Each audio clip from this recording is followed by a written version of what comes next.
But regulating vapes does not guarantee that you will not see a thriving black market, though. Look at cigarettes right now. Tax revenue from tobacco is set to fall by $12.5 billion over 5 years from falling excise, and that's largely due to a deluge of illegally imported cigarettes that are openly on sale across the country for some cases as little as $15 a packet. The drops in revenue far outweigh drops from smoking numbers as well. So my point is, regulation doesn't necessarily help that black market situation.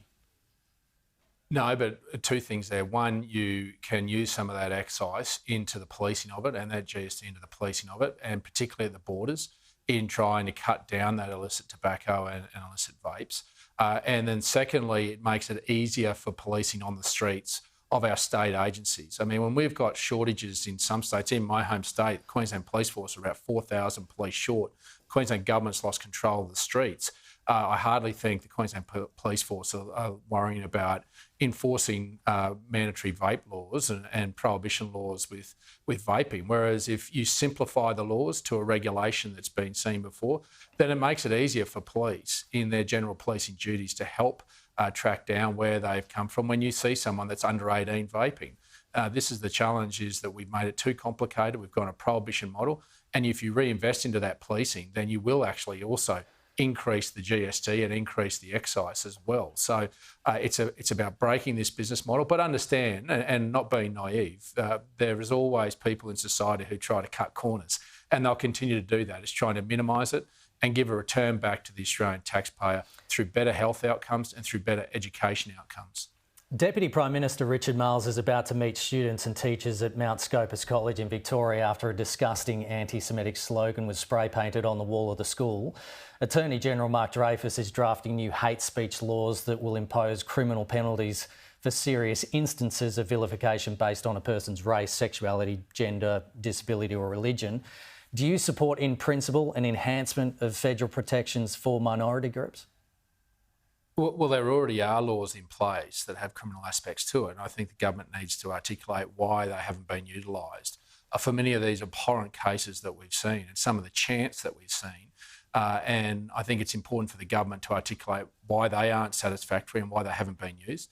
But if they do believe that there needs to be a strengthening of those, then we'll work through the details. But obviously reticent to give carte blanche support to Mark Dreyfus without seeing those details.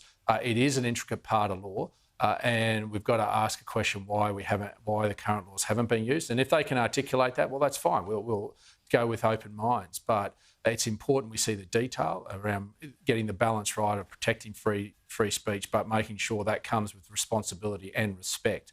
But what will solve a lot of this is leadership by the Prime Minister and all our political leaders in calling this out and calling out the abhorrent behaviour that in modern Australia, these sort of comments and this sort of graffiti is unacceptable, and that it's now time for religious leaders, particularly Islamic leaders, to stand up and to call this out strongly.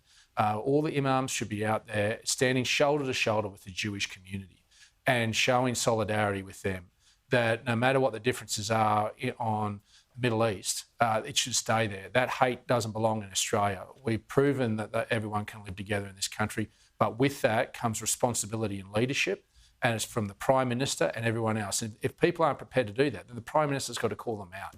But we are getting to a tipping point where I think Australians are feeling unsafe, and it shouldn't matter what their religion is, but if they're feeling unsafe in this country, it takes political leadership to stand up and to say enough's enough, and we're going to stop this, and we're going to lead by example from political leaders, religious leaders, right the way through to civic leaders. We'll leave it there. David Littleproud, thanks for your time.